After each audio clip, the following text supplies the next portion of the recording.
Welcome to the Bank Marketing Show, the podcast that engages and informs you for success in today's marketplace. It's the show that will make you a better marketer with trends, tactics, and inspiration from experts and industry leaders. If you're wanting to impact your personal success and position your bank as the best choice in your market, you're in the right place. Now let's dive into today's show with your hosts, Chris and Dan. Hey, welcome everybody to another episode of the Bank Marketing Show. I'm half of your host, Stan. Welcome, Chris. Good to chat. Dan. How you doing, man? Doing all right. Good. Doing all right. We've got, as always, an interesting topic for you all, but we're going to go a little different, go a little off the marketing spectrum a bit and talk about something else. Yeah, I mean, you and I were discussing, I think, after one of our recent guest episodes, being sure that we're exploring things holistically, right, if you will. And, part of that is discussing how we take care of ourselves. Because as professionals, if we're not able to show up fully, then a lot of things are missing. So, Dan, I mean, we cover such great topics on this show, whether we're diving into digital advertising or brand or all of those kind of things, but it's still us as people that has to show up.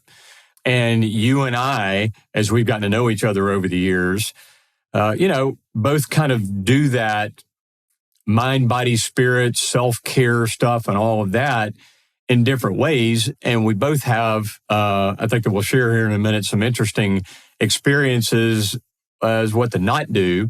And then we're going to dive into kind of what to do. So as we're talking to our listeners, whether, they're bank C-suite folks or marketing directors or whatever your role is, I think we're going to discuss some things today that should hit home with everybody. Yeah, I was thinking we talk a lot on the show about stuff we hear when we talk to banks. I mean, and one of the main things I hear, and I'm sure you do too, is just how busy bankers are and how busy bank marketing teams and bank executive teams are. And, I think we don't give it enough credence, right? It's easy to talk about, tactics and do this on Facebook and, here, don't be trusted and local. But I think an overarching kind of theme is everybody's so busy that when a new marketing or business opportunity comes your way, the default is to say, I don't have time. I don't have time for a project. I don't have time to take on anything else. And, that may be true, but I think it's a little bit more nuanced in that you're rushing around and you might be evaluating opportunities a little bit differently. Yeah. So excited to get into what it is we're... Yeah. And to kind of set this up, what brought me into this, I mentioned to you is that last week I was on the road and I was meeting with one of our bank clients. And so this is in the grander scheme, a fairly younger guy that's recently moved in the bank president role. And we were waiting on some other folks from the team to join us. And so he and I were just talking, getting to know ourselves. And so I was getting to learn more about his family and his kids and his engagement in the community and all those kind of things. And he actually made a comment to me. He said, if I don't take care of all those things, then I'm not as good here. And I was like, oh man, you're speaking my language here. It's so very true. So anyway, you and I were discussing that, Dan, and it brought to mind for you one particular story, I think, of maybe not doing this well. Yeah, well, I think we've all probably got a burnout story from some point in their career. And and as I've gotten older, I try to, I've gotten much better at avoiding it. And we'll kind of talk about some of the ways we do that. But, I back in prior to Nova's, prior to that, I worked for a big agency and doing consulting. So we were working for a big Fortune 100 company and, just on this sort of death march type of project that, it was a little bit going off the rails, like not the fault of the team that was on it, but just some kind of market and changes in the company we were working for. And it just ended up being several months of just working all hours. And we were in hotel lobbies, on the road till 2, 3 in the morning, sometimes preparing for project, client presentations the next day that we knew wouldn't go well, and we were just trying to make them go less bad. And it was several months of this. And, at the end of it, like the senior leaders on the project ended up leaving like the consulting company we were with. And, a lot of people, I stayed at the company, but I switched out of the team, the kind of the department I was in.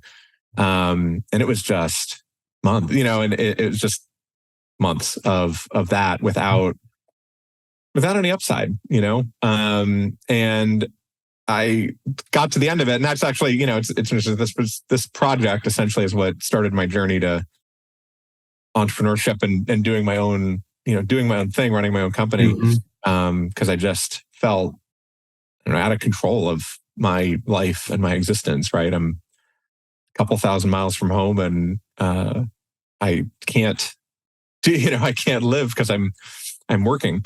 And not that running your own company doesn't have nights like that, but you're doing it for a different reason. You're doing it for yourself. You have more control over it. So I got really into just, how do I restructure, work? Like we all spend a lot of our third or more than that probably of our lives at work. And if we're just stressed all the time, like what are we really living for? And it's not to say like go follow your passions and be an artist in Paris or something. It's more about how do you find passion and peace and reward in whatever it is that you do. Yep. And I talk a lot too about doing marketing for banks. And you think if you're not in it, or even if you are, you think, oh, this is kind of boring. But I've found it really interesting in that every bank sells the same products, and marketing I think is the differentiator, and so that it's I found the interesting puzzle in solving that, and kind of the passion is not necessarily bank marketing itself, but it's unlocking the puzzle that is bank marketing, and seeing what impact we can have on the world with the work that we do. And so anyway, I kind of vowed at the end of this project that I'm not going to do that again. There's always going to be times where we need to work late, or we're traveling and running up against a deadline. But, doing that there's a big difference in doing that as culture, right? As the culture of what you do versus doing it to meet a bigger goal. Well, and I think underneath a lot of what you're talking about too is what intrinsically motivates you. Your why. And regardless of whatever our role is, we are all contributors into, the greater cause and the greater good. And, hopefully we have something that is intrinsically motivating as we do our day-to-day job. Not that it's not a grind. Sometimes we've just got to grind it out. And everybody listening, is probably kind of nodding their heads going, yeah. Sometimes, you do. You just got to grunt it out. But at the same time, it's what drives us when we get up in the morning and what drives us when we leave work at the end of the day. Yeah, hopefully that's not too late. And, what is it? Is it about being a part of lifting up others that you work with? And making that a success, or the mission of the organization that you're a part of, the financial institution. And sometimes it's looking beyond the black and white of paperwork and what we do on our screens, and, realizing that, man, you're right, Dan, as marketers, we get to tell the story or help create the story for our bank clients, right? So, for our team, when we're working on content creativity, and we start digging into the impact on the lives that it has, say, for a first-time home buyer, or student checking account. I mean, I remember taking my daughter, I don't know, 13, 14, 15 years old, something like that, and I don't remember the age, but I remember calling my buddy at the bank, and saying, hey, I want to bring her over there. And I kind of made a big deal out of it for her.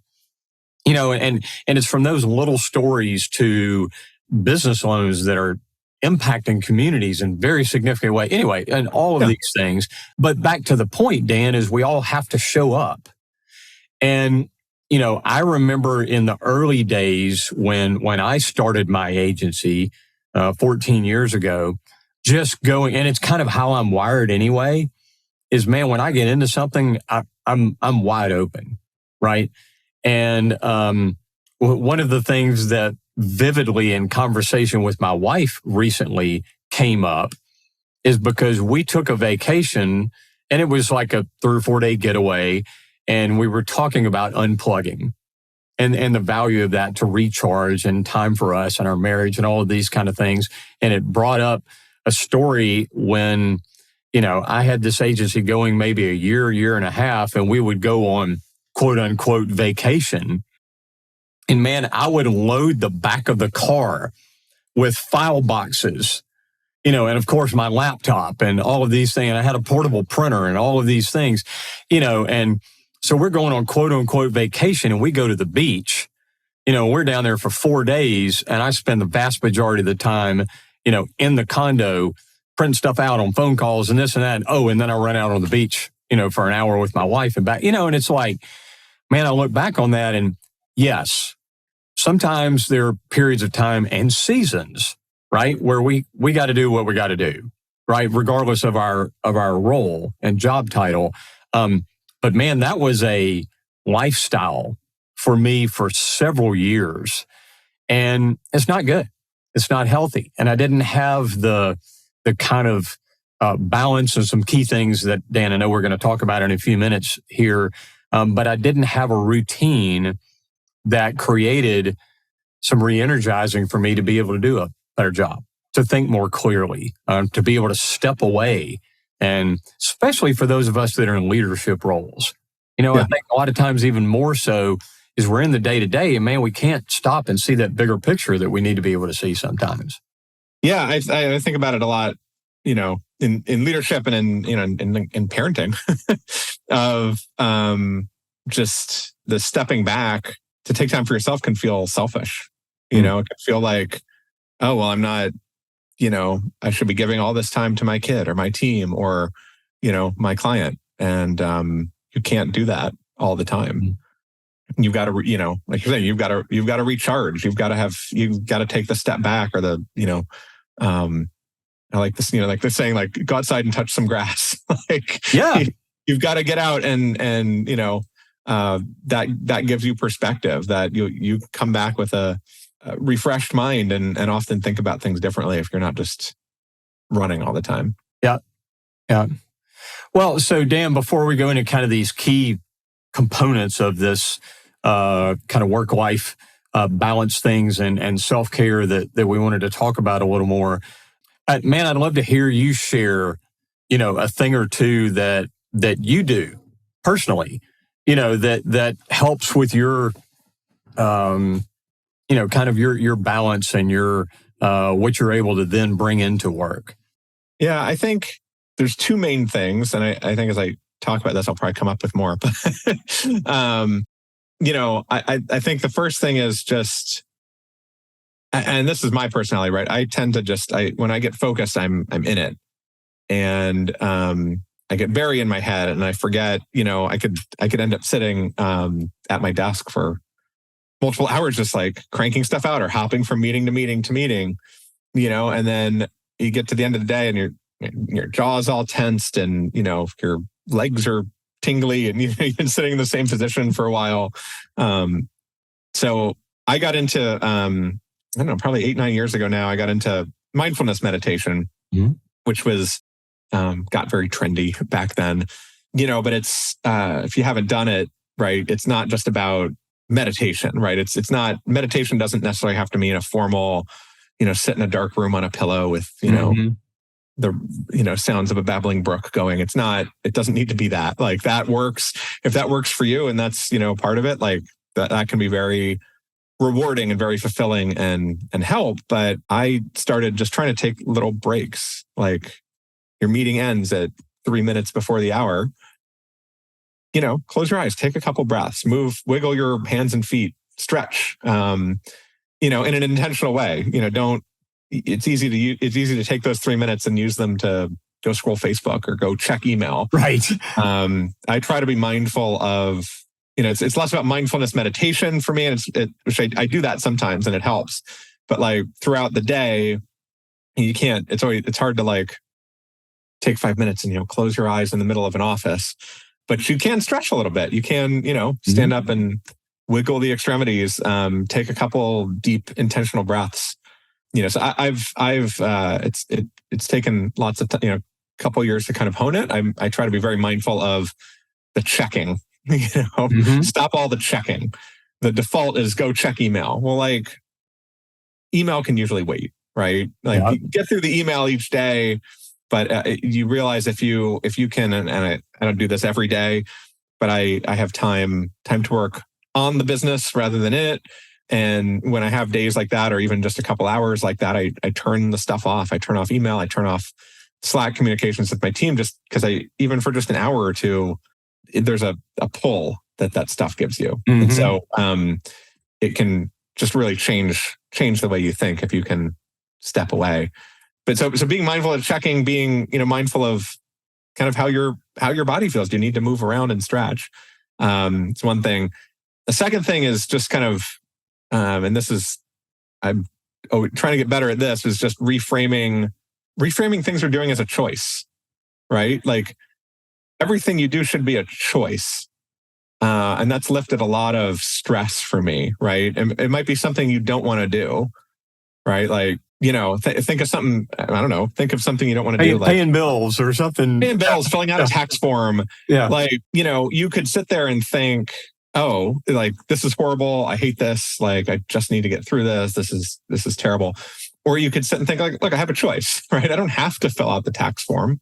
But what's the downside of that? What's the consequence of not filling out the tax form? Well, the IRS is going to come get me, and the regulators are going to come get me, and that's really not good. Yep. So I'm going to fill out this tax form. It doesn't mean you like filling out the form. Doesn't mean you like doing the thing. But if you kind of reframe it from oh my gosh, I have to do this and I hate it, to like, it's not the most fun thing, but it's better than the alternative. It can really just change your perspective into something that just you dread for weeks and put it off to the last minute, to something like, all right, I'm gonna have to do this, and I'm just gonna get it done. And then, you get it done, and you feel that sort of sense of pride for getting the thing knocked out. Yeah.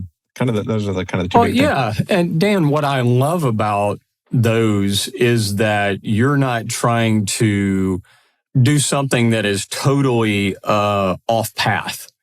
What the examples that you're giving are things that are in the stream of your day-to-day life anyway. And those momentary pauses and what you're doing with that, and the way you're kind of formulating your time. Again, it's not some special book you have to go buy, or it's not some, something you have to train yourself to do. Those are very practical things that anybody can do. Take literally 30 seconds and feel your feet on the floor, feel yourself in your chair. Yep. And just feel that, because it's so different than your regular day to day. You'd be surprised, like, how if you're not in that practice, like how much of the day you can get through without even noticing what your body's doing. To me, I live here. I live in my head. Yeah.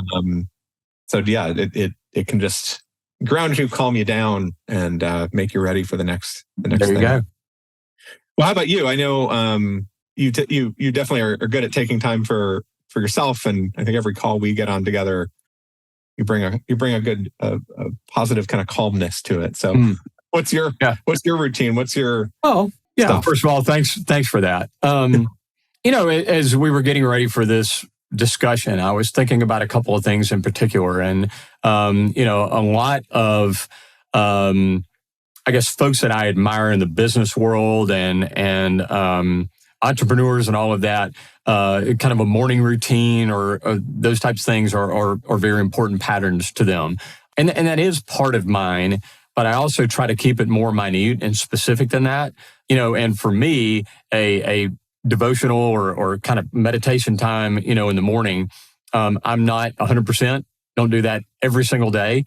but that's important for me personally as part of my faith walk, and all kind of things that tie in with that. But it is something that I do far more often than I don't. But it's a default that I always come back to, and it's basically just trying to set my brain and spirit right for the day. In short, so that's one that's very important to me, and another one that I think that we miss often, and even we're talking about professional environments, Dan, is connectivity with other people. And that can mean a lot of different things. Like, for example, I deliberately work with a business mentor coach kind of person that I check in with and has some accountability and all of those kind of things. But it's also what I'm doing either with someone here in the office or sometimes, somebody that I'm engaged with in my personal life. And how can I serve them? And that can mean tons of different ways. But in the course of day-to-day life, a lot of what brings me balance is that engagement with other people and being deliberate about that. And it's not just with a coworker on a project, and talking about work. And sure, that counts, but oftentimes it's digging deeper than that, and what's going on in someone else's life, that's important to them in their personal lives or whatever the case may be. So I think those habits and routines that for me, and include some of that meditation time and that kind of thing, that sets my day right, and also how I'm engaging with people on a day-to-day basis. Because honestly, so often I'm at my screen, and like you say, it's meetings and Zoom meetings and paperwork, and it's all these kind of things, and that's very kind of absorbed in my little world. Yeah. When I can engage with someone else, or just, maybe sometimes checking in with somebody that's a personal friend that I know is having a hard time. And if I pause and do that in the middle of a busy workday, Dan, sometimes even for 4 minutes, it's significant. I think we as people are wired that way, to engage with and to lift up one another. And to take time out to do that in the middle of a busy day or a busy project sometimes is a major game changer. Yeah, it's interesting. I think through thinking about, I don't know, it's just so different from person to person, right? Like there's the old like introvert versus extrovert thing that I think it's kind of unfair to people on the extremes, right? I think it's really like a spectrum. And, I know for me, you'd probably classify me as more of an introvert, but I think for me, it's really, there's times when I'm more introverted and times when I'm more extroverted. Yeah. You put me in the middle of a conference or middle of a workshop, and I'm energized. I'm, good, but there's a limit. So, I think if I've got 3 or 4 minutes in between a call, in between calls, I want to do some breathing. I want to just, just be at peace for a minute. But, you get energy from connecting. And I get energy from connecting too, but it comes in fits and starts. So I think it's just interesting to point out like that we're not like psychologists or meditation practitioners here, but for anyone listening, it's just finding what works for you, finding what gives you energy and what gets you ready for the next thing. Yeah. Well, so Dan, again, as we were getting ready for this, I did a little bit of research into kind of several key components of, this kind of mind, body, spirit, work-life balance stuff and all that. And there were several that were recurring. And to me, they all made great sense in things that we can all do practically, personally, so that we can show up better professionally. So I know we wanted to kind of cover some of these, and one of them was time management. And I have periods of time when I am the poster child for what not to do, and that's mainly about overcommitment, right? And I know by the time I lay my head on my pillow at the end of the day, Dan, if I have had back-to-back meetings and commitments and deadlines and things during the day, and then I get off and, I'm doing something with one of our kids or doing something, and sometimes even a busy evening and those kind of things, man, by the time I finish that, And especially if I stack some of those back to back, man, I'm spent. Yeah. And I promise you, I am not as good of a husband, father, business leader, on and on, friend, on and on. I promise you I'm not when I'm overcommitted. Yeah, absolutely. Fully agree. I mean, you got to rest. You got to make sure to build in breaks, whatever breaks means to you. It doesn't necessarily, it doesn't, like I said, it doesn't have to be sit in a dark room. Yeah. But it's, do you need a half hour? Use that half hour to check email and scroll Facebook, or, are you going to use it to recharge a little bit? And, know when your limit is. Like eight straight hours of meetings is not really realistic for most people. Yeah. So you might have that hour slot on your calendar, but you may have to push, something's going to come and try to take it. Work will fill whatever time you give it. So you've got to, you've got to fill it, you've got to set the limits yourself. Yeah. Well, so I was taught years ago to literally block my calendar in advance. So sometimes I do that. And if I just need to do some writing or do whatever's kind of a timeout, I literally have a few blocks during the week where it's more time for unplugging, even for brief periods. And that unplugging may be reading something I've been wanting to read for a while, or whatever the case may be. So, but I have to do that proactively, Dan. Or like you say, the default is as sure as water finding the lowest point. Yeah. I am going to just jump into the next thing or whatever and not stop. So, yeah. Well, that kind of means different for all of us.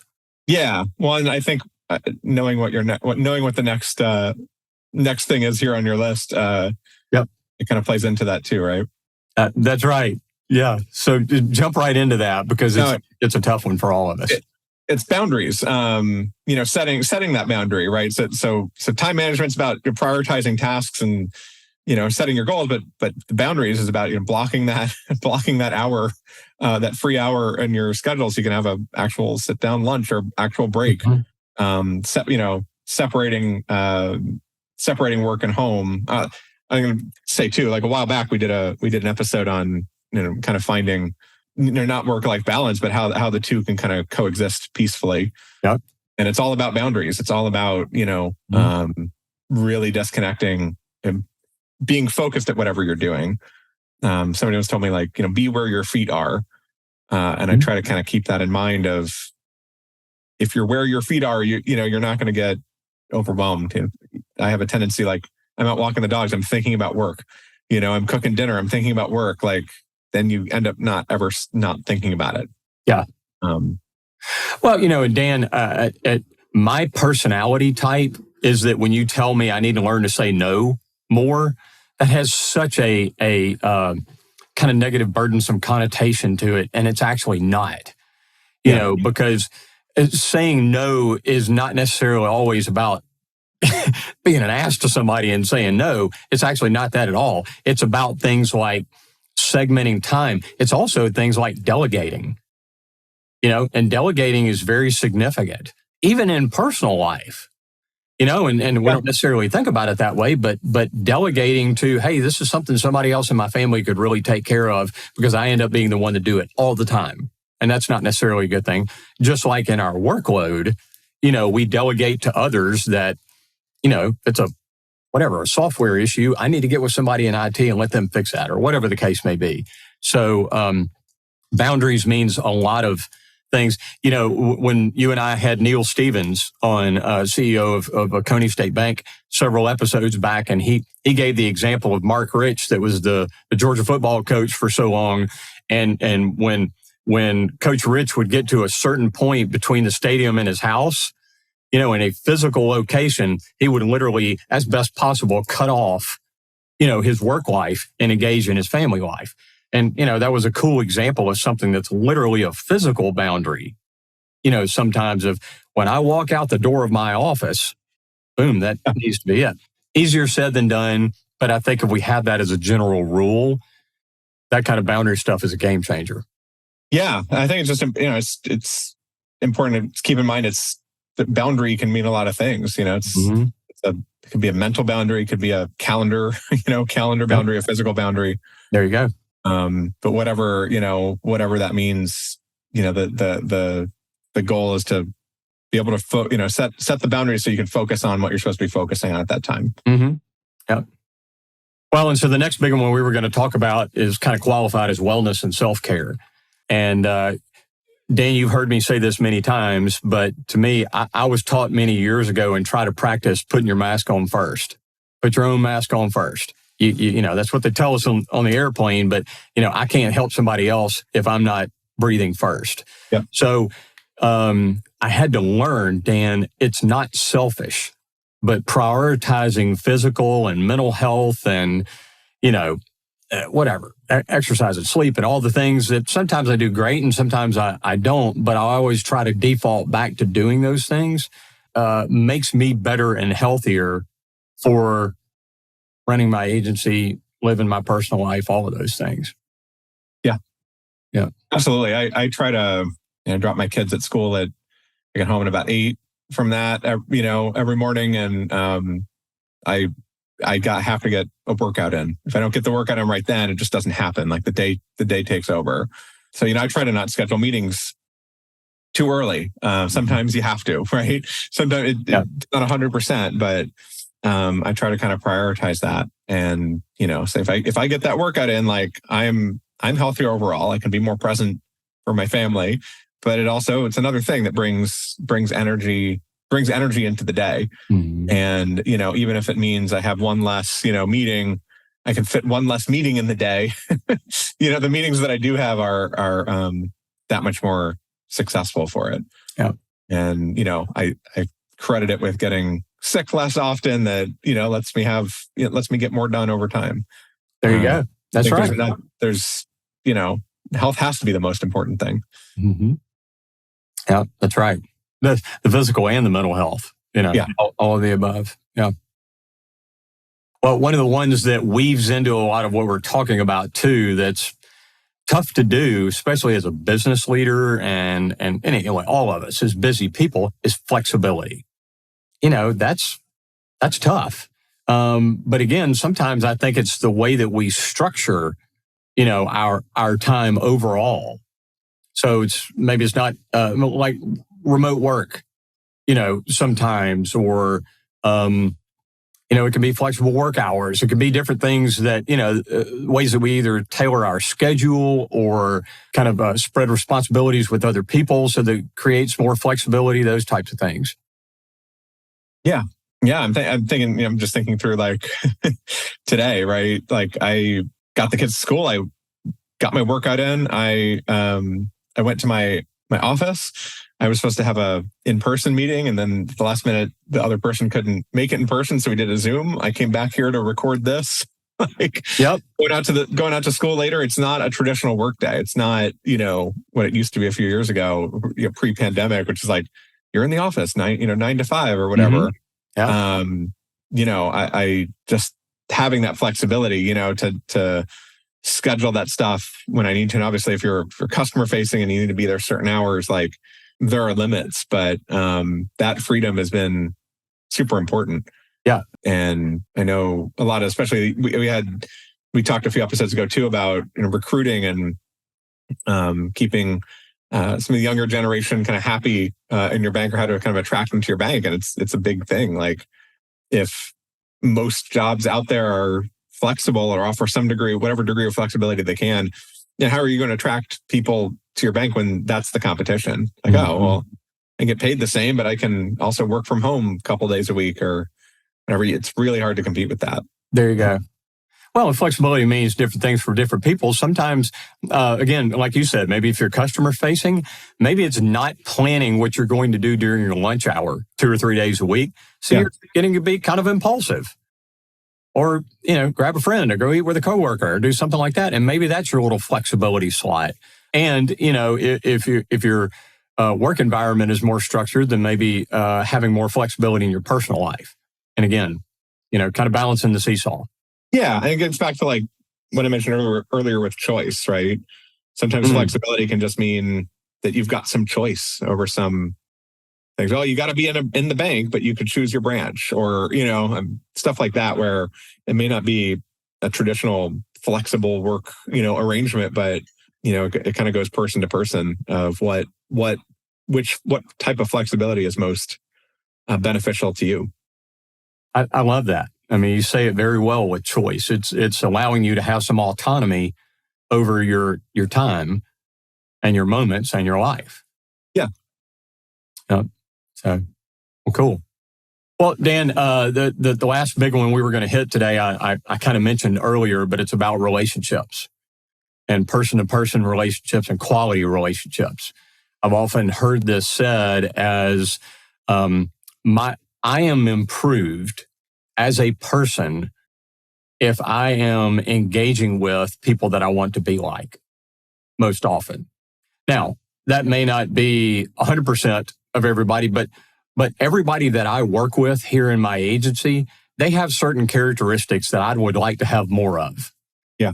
So sometimes it's focusing on that in a relationship, even in a day-to-day work relationship, and outside of that, certainly we do get to choose our friends.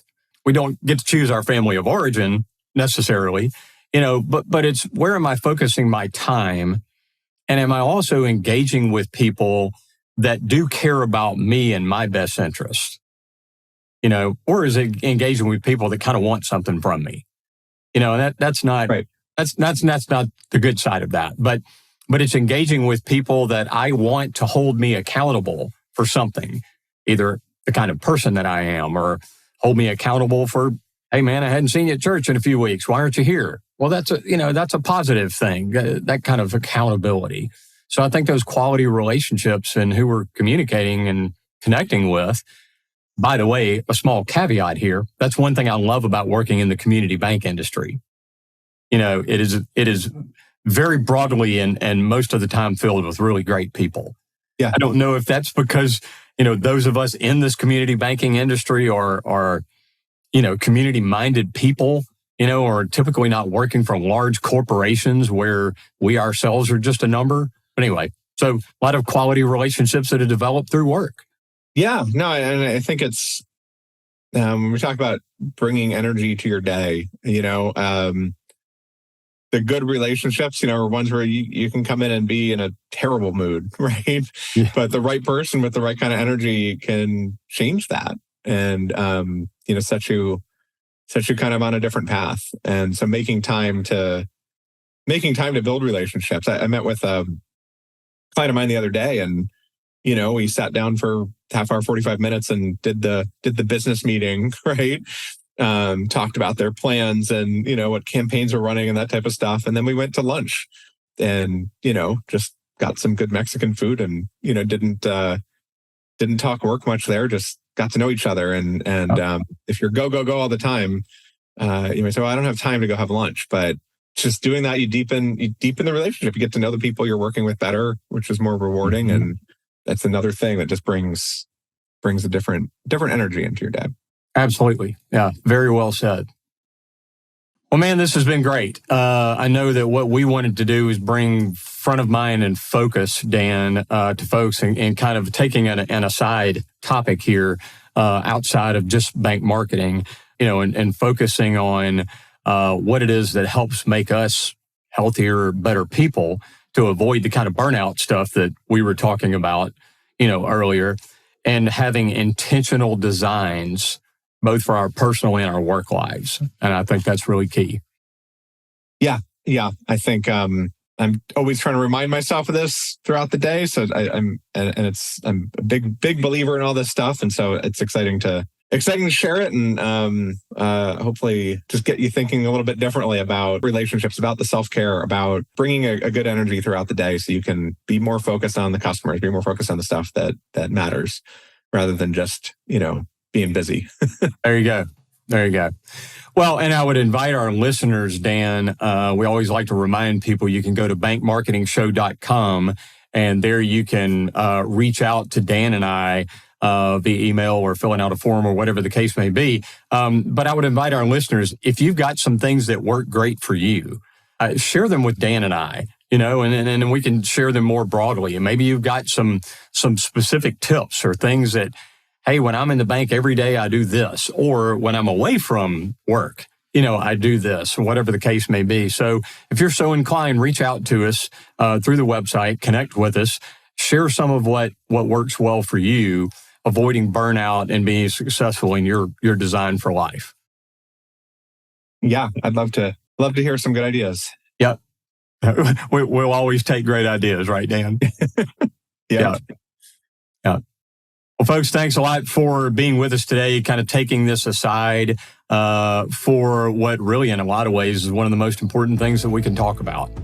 So we appreciate you being with us today. Yeah, thanks everybody for sticking to the end here, and we'll talk to you next time. There you go. Always great to visit with you, Dan. Certainly do appreciate it. Likewise. Thanks for joining us. To go deeper or get access to some of the valuable nuggets from today's show, go to bankmarketingshow.com. There you'll find episodes, links to resources, and much more. Be sure to subscribe wherever you find your podcasts, and join us next time.